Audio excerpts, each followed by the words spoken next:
खबरों की शुरुआत करते हैं सरकार के कामकाज से। उत्तराखंड प्रवासियों के लिए एक बार फिर खुशखबरी है। अभी तक कई राज्यों से उत्तराखंडी प्रवासियों की वापसी हो चुकी है। सरकार लगातार इन राज्यों में फंसे प्रवासियों को लाने का प्रयास कर रही है। आज उत्तराखंड पुलिस ने अपने फेसबुक पेज पर हैदराबाद और गोवा से ट्रेन चलने की जानकारी दी है। एक बार फिर हैदराबाद और गोवा से उत्तराखंड के प्रवासियों को लेकर ट्रेन हरिद्वार आएगी। ये ट्रेन हैदराबाद से 1600 प्रवासियों को लेकर हरिद्वार को प्रस्थान करेगी। वहीं रविवार यानी 17 मई को शाम 7 बजे मनगांव गोवा स्टेशन से दूसरी ट्रेन हरिद्वार के लिए रवाना होगी। अभी तक गुजरात और महाराष्ट्र से कई ट्रेन प्रवासियों को लेकर आ चुकी हैं। वहीं कई राज्यों से प्रवासियों को बसों से भी लाया जा रहा है। चंडीगढ़, पानीपत, गुड़गांव के बाद आज कई बसें पंजाब के बठिंडा से प्रवासियों को लेकर चली हैं। उत्तराखंड पुलिस ने अपने फेसबुक पेज पर हैदराबाद और गोवा से ट्रेन चलने की जानकारी साझा की है। अब खबर जनता जनार्दन की। सार्वजनिक स्थल अथवा कार्यस्थल पर बिना फेस मास्क, सार्वजनिक जगह पर थूकना, सामाजिक दूरी न बनाने एवं गुटखा, तंबाकू के विक्रय करने पर अर्थदंड के साथ ही पुनरावृत्ति पर पुलिस एक्ट में चालान के साथ ही आपदा अधिनियम के तहत कार्रवाई की जाएगी। प्रदेश सरकार ने ये निर्देश जिलाधिकारियों को भेज दिए हैं। सभी जिलाधिकारियों ने अपने अपने स्तर से नोटिफिकेशन निकालकर जनता जनार्दन को बताते हुए कहा है कि सार्वजनिक स्थल पर फेस मास्क पहने बगैर मिले तो पहली बार 200 रुपये जुर्माना होगा। दोबारा मास्क न लगाए जाने पर 500 रुपये का जुर्माना लगाया जाएगा। इसी तरह सार्वजनिक स्थल पर थूकने पर भी 200 रुपये अर्थदंड तथा द्वितीय बार थूकने पर पाए जाने पर पुलिस एक्ट की धारा 41 के तहत चालान किया जाएगा। जिलाधिकारी नैनीताल द्वारा न्यूज़ टुडे नेटवर्क को स्पष्ट तौर पर बताया गया कि व्यापारिक प्रतिष्ठान, दुकान, ठेली और सार्वजनिक स्थानों पर सामाजिक दूरी के निर्देशों का पालन न करने पर 500 रुपये संबंधित स्थल प्रभारी, दुकानदार, प्रतिष्ठान स्वामी पर अर्थदंड लगाया जाएगा। दूसरी बार सामाजिक दूरी अनुपालन न करने पर 2000 का अर्थदंड। इसी तरह गुटखा, तंबाकू बिक्री करने वालों पर प्रथम बार 1000 रुपये, द्वितीय बार पकड़े जाने पर 2000 का अर्थदंड लगाया जाएगा। अब खबर राजनीति और विपक्ष की। अन्य राज्यों से उत्तराखंड के प्रवासियों को लाने का सरकार की अव्यवस्थाओं से जागेश्वर विधायक व पूर्व विधानसभा अध्यक्ष गोविंद सिंह कुंजवाल हल्द्वानी स्थित अपने आवास में 1 दिवसीय उपवास पर बैठ गए। कुंजवाल का कहना है कि अन्य राज्य अपने अपने प्रवासियों को काफ़ी समय से लाने में जुटी है, लेकिन उत्तराखंड सरकार प्रवासियों को और ज़्यादा परेशान करने में जुटी है। इसके कारण लोगों को तमाम परेशानियां हो रही हैं। सरकार ने प्रत्येक जिलाधिकारी को 4 करोड़ रुपए देने की बात कही थी, लेकिन वो अभी तक नहीं पहुंची और न ही क्वारंटीन की सही से व्यवस्था की जा रही है, जिसके कारण प्रधानों को सार्वजनिक तौर पर अपना पैसा इकट्ठा करना पड़ रहा है। वहीं कांग्रेस के सीनियर लीडर और पूर्व मुख्यमंत्री हरीश रावत ने भी इसमें कड़ी नाराजगी जताई है। उन्होंने कहा, जो लोग बाहर से आ रहे हैं उनका स्वागत करना चाहिए, लेकिन स्थानीय लोगों को उसमें तमाम परेशानियों का सामना करना पड़ रहा है। इसके कारण उनके सामने विद्वेष की स्थिति हो गई है। चलिए सुनते हैं हरीश रावत ने किस तरीके की सलाह सरकार को दी है और अपनी नाराजगी क्यों व्यक्त करी। सरकार ने निर्णय लेने में गलती कर दी और ग्राम प्रधान को कह दिया कि आप क्वारंटाइन करिए। इससे गांव में विद्वेष फैलता है।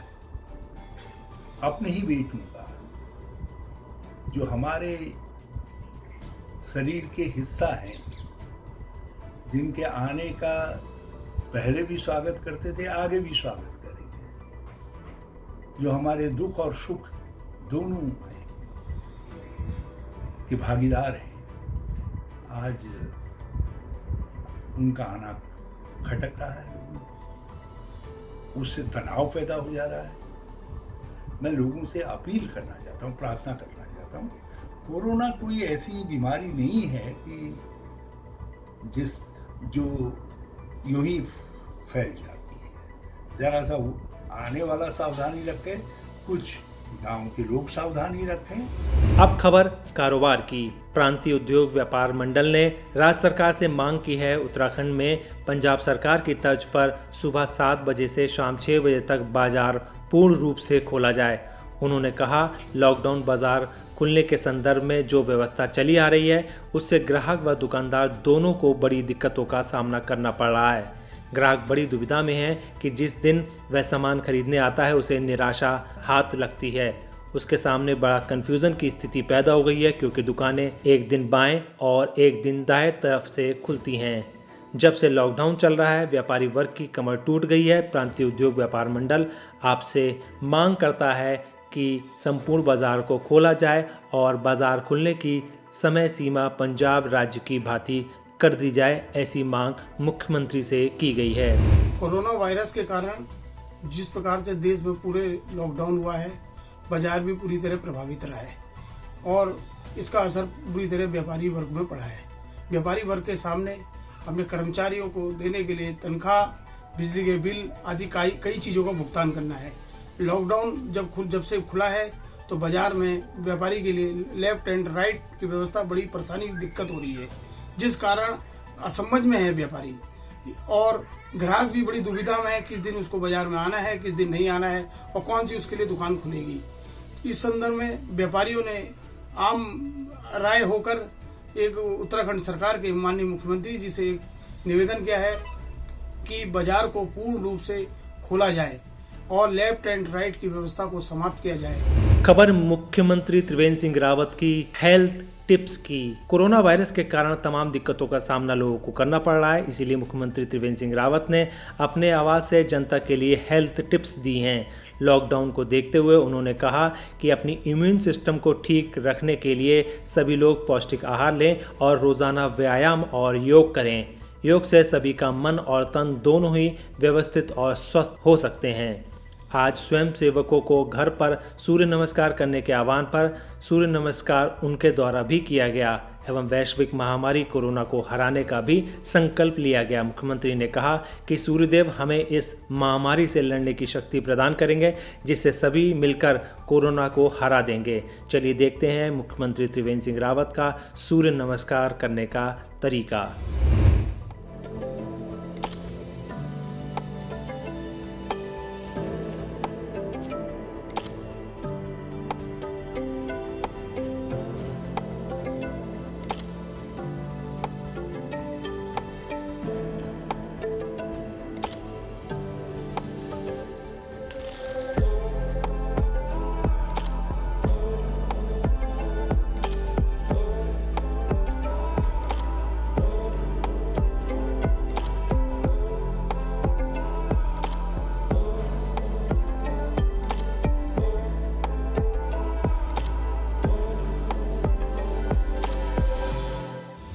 खबर कोरोना से संबंधित।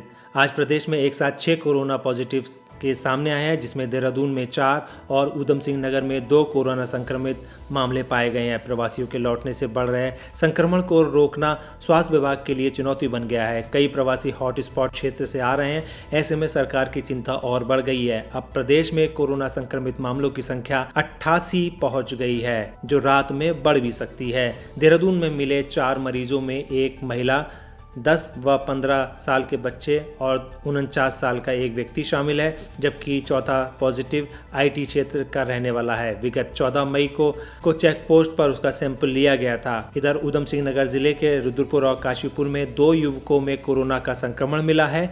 युवकों की उम्र 18 साल है। खबर बदहाल शिक्षा व्यवस्था की।